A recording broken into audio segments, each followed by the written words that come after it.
3 श्राप जो कर्ण के लिए बने प्राणघातक। महावीर कर्ण के बिना महाभारत युद्ध की कल्पना भी नहीं की जा सकती। साथ ही इस बात से भी इनकार नहीं किया जा सकता कि कौरवों के सेनापति कर्ण अपने प्रतिद्वंदी अर्जुन से भी बड़े धनुर्धर थे, जिसकी तारीफ स्वयं भगवान श्री कृष्ण ने की थी।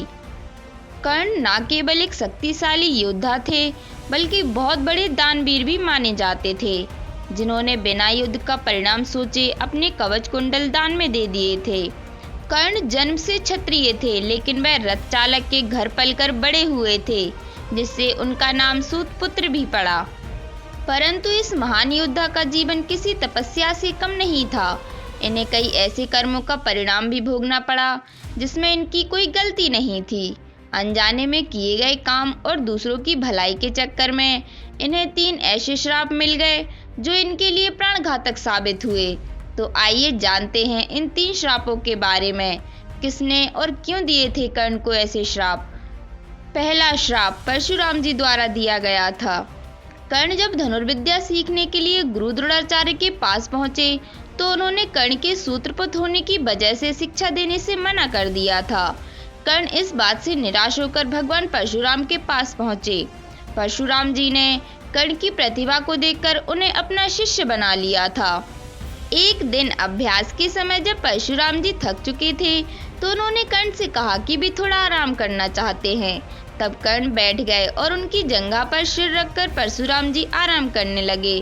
थोड़े समय बाद वहां एक बिच्छू आया, जिसने कर्ण की जंघा में काट लिया। कर्ण ने सोचा कि यदि वह हिले और बिच्छू को हटाने की कोशिश की तो गुरुदेव की नींद टूट जाएगी। इसलिए उन्होंने बिच्छू को हटाने की बजाय उसे डंक मारने दिया, जिससे उनका खून बहने लगा और कर्ण को भयंकर कष्ट होने लगा। जब धीरे धीरे रक्त गुरु परशुराम जी के शरीर तक पहुंचा तो उनकी नींद खुल गई। परशुराम जी ने देखा कि कर्ण की जंघा से खून बह रहा है। यह देखकर परशुराम जी क्रोधित हो गए कि इतनी सहनशीलता केवल क्षत्रियों में ही हो सकती है। तुमने मुझसे झूठ बोलकर ज्ञान प्राप्त किया है, इसलिए मैं तुम्हें श्राप देता हूँ कि जब तुम्हें मेरी दी हुई विद्या की सबसे अधिक आवश्यकता होगी उस समय वह काम नहीं आएगी। वो इसलिए क्योंकि परशुराम जी क्षत्रियों को ज्ञान नहीं देते थे। कर्ण को उन्होंने सूतपुत्र जानकर ज्ञान प्रदान किया था। दूसरा श्राप एक ब्राह्मण द्वारा दिया गया था। कर्ण को दूसरा श्राप एक ब्राह्मण ने दिया था। एक दिन कर्ण शब्दभेदी बाण चलाने का अभ्यास कर रहे थे, तभी उनको झाड़ियों में से किसी जीव के चलने की आवाज आई। तो उन्होंने समझा कि कोई हिंसक जीव हो सकता है जो यहाँ रहने वाले मनुष्यों के लिए खतरा बन सकता है। इसलिए उन्होंने बिना देखे बाण चला दिया और बाण किसी हिंसक जीव को नहीं बल्कि एक बछड़ी को लग गया, जिससे उसकी मृत्यु हो गई। उस बछड़े का मालिक एक ब्राह्मण था, जो यह सब देखकर दुखी हो गया और क्रोध में आकर कर्ण को श्राप दे दिया। ब्राह्मण ने कर्ण को श्राप देते हुए कहा कि जिस तरह तुमने असहाय गाय के बछड़े को मारा है, उसी तरह तुम्हारी भी असहाय स्थिति में मृत्यु होगी। मृत्यु के निर्णायक क्षण में तुम खुद को असहाय समझोगे। कर्ण ब्राह्मण से माफी मांगते हैं, लेकिन वह कर्ण को माफ नहीं करते।